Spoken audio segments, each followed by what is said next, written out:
there, my name is HW. Hey, I'm the Suze. And thank you so much for watching Tone Junkie TV. Suze, today we're talking about some of our favorite verbs in the Kemper, some of the favorite algorithms. Now, we did last video was all about just us chatting about reverb, long verbs. We pulled out some of the Suzescape verbs, had a conversation about verbs. Yeah.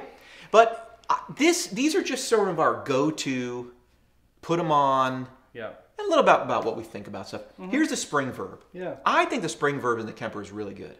Yeah. In terms of digital emulation of verb, what do you think is the best spring you've ever heard?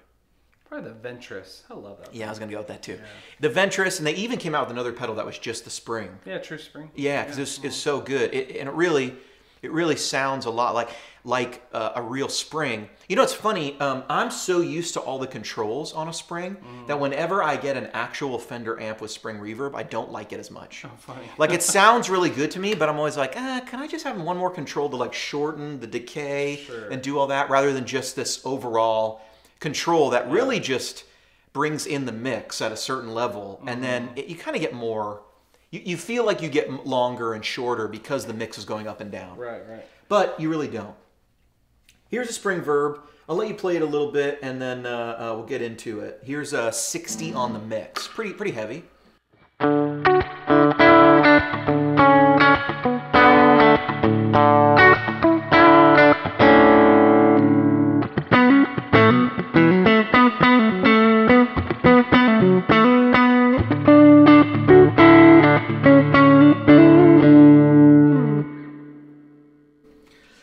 That's a pretty typical like spring sound for a Fender style thing. We're using this 67 Loman, which doesn't have verb, but it could.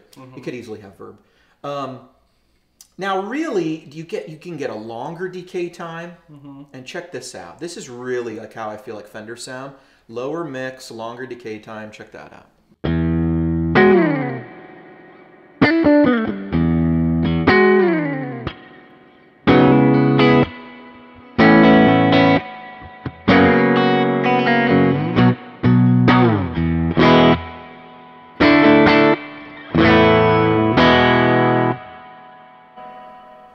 It's on the brighter side of what I think those do, but a lot of times I'm always blown away by the real ones.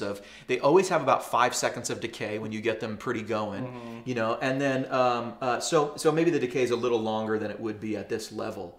But one of the things I love about all this is even if we leave it kind of high, I'm going to put the decay at 3.5, so it's still pretty big.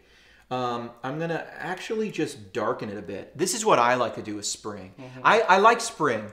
But I like them a little darker because I like my bright tones to have, I don't know, it just feels more spacey when I darken it up a little bit.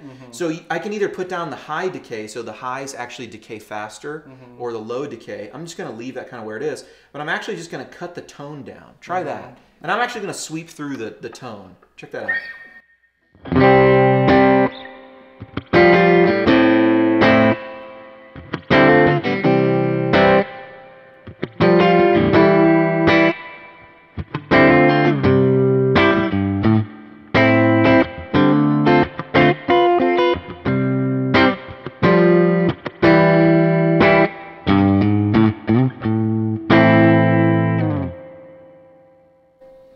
You know what I'm saying? Yeah, I feel like you can use more mix when it's darker. You know, like you pull back the brashness of it and turn it up. You get that, and you also can, you know, there's other things in here. You can also cut the lows if it gets too bassy, because that's a thing that can happen. But I would say there, or even a little brighter to me, I like cutting it on the camera between 2,500 and 3,000. Okay. To me, seems to be, oh yeah, then I can turn it up more. Like, look, I'm going to even put it at 3,000, or no, I'm going to put it at, about 3,000, and boom, I'm going to put this mix at 65. That should be pretty heavy, but it's going to be lovely. Right.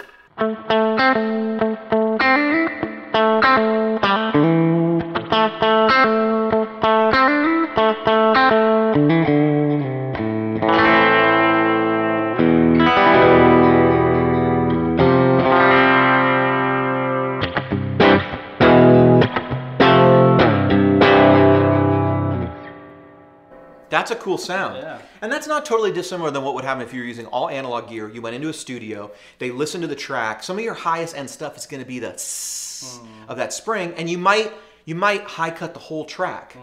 But maybe we already have independent controls over the guitar. Right. Now we have independent controls over the verb too. That is a cool one. Here's my favorite though. I'm a longtime fan of the legacy verb. Yeah. The old hall. Even has it in the name. This is legacy. Legacy verb hall. This used to be the only verb in the Kemper. Sure.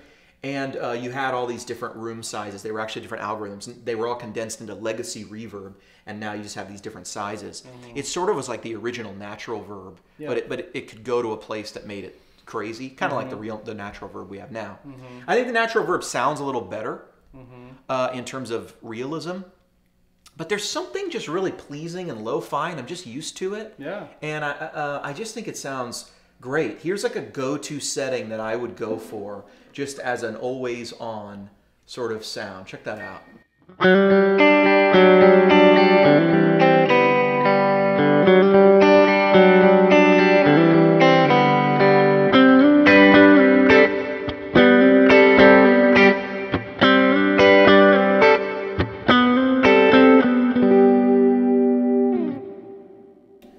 I dig that. It's dark.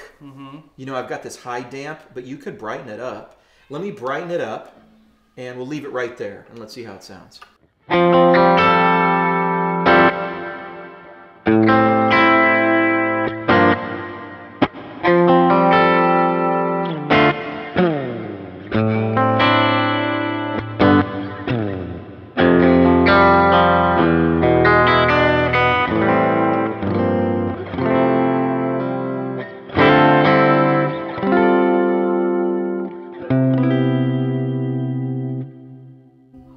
That's great. That's a lovely, it's just lovely.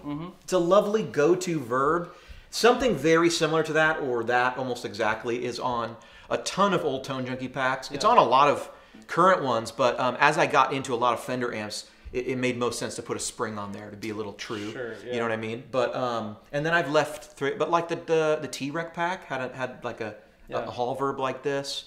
You know, I mean, there's been a lot of packs lately that have Vox stuff. It's funny. I like spring verbs a little bit, but I like these too. But I don't know, man. There's an old demo on YouTube, and it like enlightened me like what spring verb was, and it's Peter Stroud playing the Electro-Harmonix. It's like, what's their reverb pedal? I can't remember. The single knob one. Yeah, what's it called? Man, it'll come to me. Man, it's the and there's a hall and a plate and a flurb. Oh, that one. It's just 3 settings. Okay. 3 settings and a single knob. Okay. People are yelling it.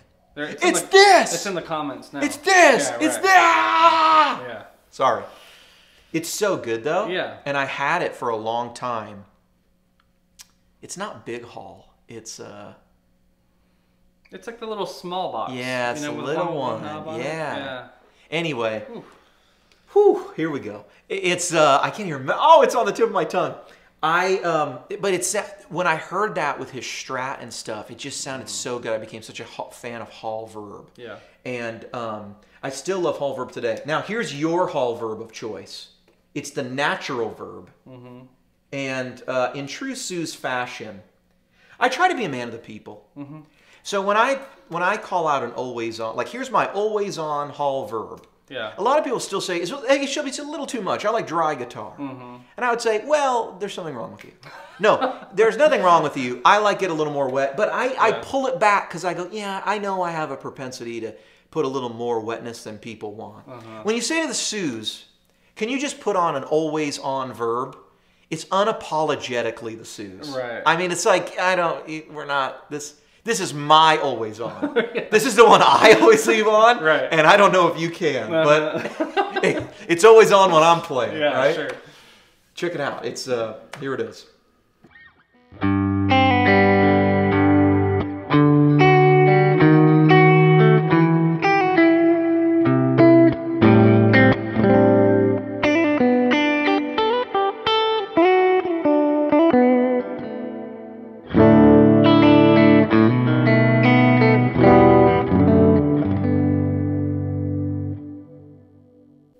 That is lovely. Yeah. It's nice. It's 5 seconds, right, in the decay time. It's a large room size. I mean, it's the biggest room size you get with a natural verb. But this thing goes crazy. It goes all the way up. Right. The high, modulation on there, little high cut, yeah, a little high decay. It's fairly dark, which is nice. It's a darker Hall. Yeah, I think in terms of realism, this is a better sounding, more Hall kind of thing. But I don't know. I'm just used to the other one. Yeah, I really enjoy this one though. Yeah, and I think it's a step towards a better Hall verb. It is a better Hall verb.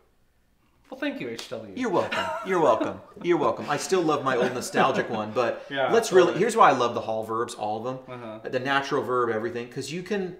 And this is why I never felt like I needed another reverb in the Kemper, to be honest. Yeah. But I love that they gave them to us.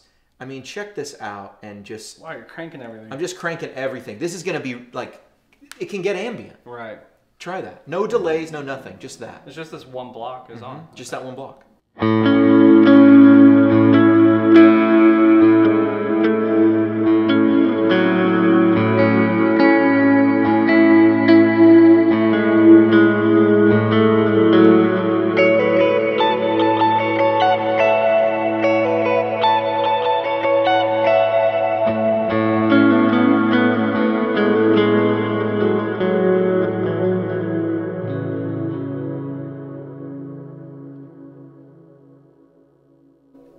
So much. It's just fun. It's like a little playground in there. Yeah, and it's beyond probably what's naturally possible in the real world. Sure. You know, you can construct some building. You can like construct a building that would a cathedral in a cathedral. Yeah, with like a very specific thing. But it still gets ambient and patty, and you know, it's just as like valid an option for being spacey. Yeah. As anything. I mean, this goes to infinity. Right? It goes to infinity. Now, look, these lights, if you look here, this is 8 seconds. This is 72 seconds. Like one light. It goes to 94 infinity. Play this with 82 seconds. This is over a minute of time. Like this last little bit here gives you so much, which is... that's useful in the editor. You could actually type in a number. On the Kemper, it's a little silly because I can hardly get anywhere. It's so sensitive. I can get to 95. I'm trying to go as long as I can without going to infinity. Is this a challenge? Play 95 seconds worth of verb? Yeah. Okay. Here we go. Okay. The Tone Junkie Verb Challenge.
Riveting content. It's really going though. I think it's going down. Oh, it's quieter than it was 2 minutes ago. Yeah. Yeah, we have to be over 95 seconds. This is, I mean, I know it seems, it is decaying. Yeah, it's not infinite, you know? Yeah. It's not infinite. But we're approaching infinity. I mean, yeah, you're like a couple, I mean, it's full lights already. It just doesn't say infinite. I could go a little higher, but it only goes to 99, and then it goes to infinity. Okay, so I strongly question the accuracy of the numbers passed on that last light. Someone at Kemper does not have a stopwatch out. Like, I'm betting that... Okay, here's what I'm going to bet. I'm betting that at some point it went to 8 seconds or 9 seconds, 10 seconds, and then they just... Somehow it's a straight line to infinity. Right. So it's like everything in between. Yeah. Or something. There's some parameter that's like a generator that keeps it going all the way or allows for a little decay. And we're near it. But this is very quiet at this point. Right. It's almost done.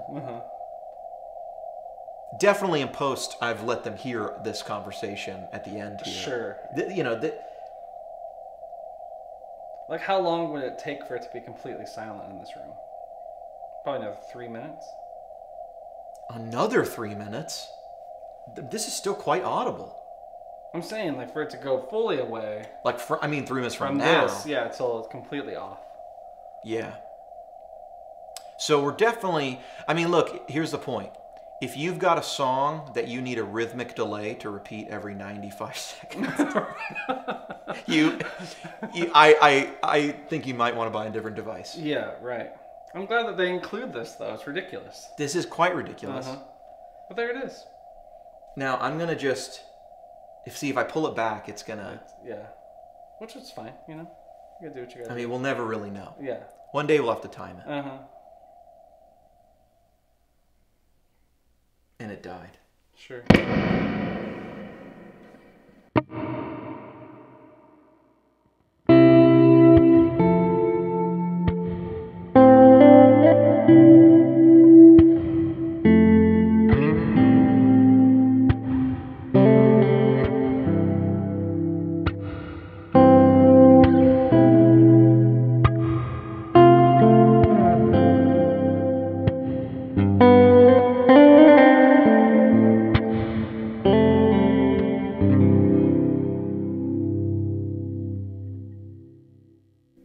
I think that's the case to me for a beautiful ambient natural reverb. It's short, so you don't have to really change the way you play in terms of you can get away with chords. You can get away with movements, those stops that you were doing. You know, you actually don't need to augment your playing totally. You know, you still probably need to be careful on some of the too many low notes. You know, but small voicings ring out. You can play chords. You know, 4 and 5 note voicings are going to come through. Whereas you do that too much on like the Bloom. Oh yeah, you're dead. You know what's gotten me in trouble on the Bloom is I'll leave it on when my church does like a hymn, and the hymns have like those too many major changes, twos and, like, major 6 chords. Oh, I got notes ringing out. And everyone kind of like what's going on? You get in trouble. So sure, careful. Naughty Suze. Maybe dial it back to 5 seconds, not 21. Could you take it off infinity and put it at 95 seconds, please? For the rest of us. Yeah. That way, by the time we play the next service, it will have died down all the way. Right, yeah, as evidenced. We've documented it. So, favorite verb for me, Old School Hall. You're a fan of the natural. Natural verb does a lot. I really like the spring a lot. Yeah. When we get into ambient stuff, watch the last video. I'm going to say the cloud is beautiful for the behind you thing. That Bloom setting we put together, which was you were putting together the cirrus and the natural. And sort of giving the natural this long decay, but then the cirrus is really generating a big thing. Or that was the Suze verb. Yeah, it was Suze verb. verb. Yeah. Right. And so the cloud was the natural, the Bloom was the cirrus, and then both of them together. Yeah. And that's something I've been experimenting a lot with. Is if I've got 2 reverbs on, they're always different algorithms. You know, not 2 natural verbs, but like a spring and a natural, or the legacy and the ionosphere or whatever. You know? Some of them, like in the Bloom setting, the cirrus, you have this element of it's bringing up. I mean, it's a bloom, so the attack kind of fades in. It swells in. The attack of the verb swells in. You'll never get that with a Hall verb. But what the Hall verb does wonderfully is sort of allow this very natural, beautiful decay that first the high end kind of peters out. Then you get this thickness that's still there, and this overall sound that just sounds like, right. You know, it's just this awe sound. Yeah, a like cave. A cloud. Yeah, there you go. And then where you get the cloud. The cloud, that was the bloom, the fade up. Oh, yeah, something like the ionosphere, it has these sound generators in it that are taking a tone and making a tone above an octave up. Right. You know, so some of them are like sound generators. Some of them are just taking it down. There's all of this like grab, take what you have and smear it around. But they're doing it in all in different ways. So to me, this video isn't even about stacking verbs, but we'll do that next week or something. And really, stacking verbs maybe is about how do you take the elements of one verb and put it with the other one. Yeah. It's almost like using, it's just like stacking delays. If you take a dark one that's short and then a brighter one that's not as short, you just get repeats of that same thing. You know what I mean? Yeah, totally. Let them like both bring something to the table. Yeah. Yeah. Overall, though, you, to me, put a Hall at the end of anything and it like makes it better and more natural and beautiful. And then I noticed today too, like the decay of the spring just being pretty, like it evaporates. Yeah. Like it splashes and it hits you, but like it's pretty much gone. Yeah. And that's a cool sound. Yeah. If you're doing a lot more of that like kind of grungy stuff. It's because it's in a case this big in your amp, and that spring vibrates and then it doesn't. Totally. You know what I mean? Yeah. Okay. There's no long. Yeah. You know, and actually they sell longer. You can upgrade a lot of old amps with longer springs, so that they have the full, and it just gives you more sound, longer decay, more natural. Shorter the spring, the more it's in movement or it's not. Yeah. Well, Suze, we've now cut to your guitar because our other camera died. And so, it's time to end the video. Let's play. Let's play. Suze, I'm going to let you play us out on your miraculous verb. No, I'm not. I'm going to turn all of these on and see what happens. Hey, my name's been HW. And I've been the Suze. Thank you so much for watching Tone Junkie TV. HW and Suze. Out. Out.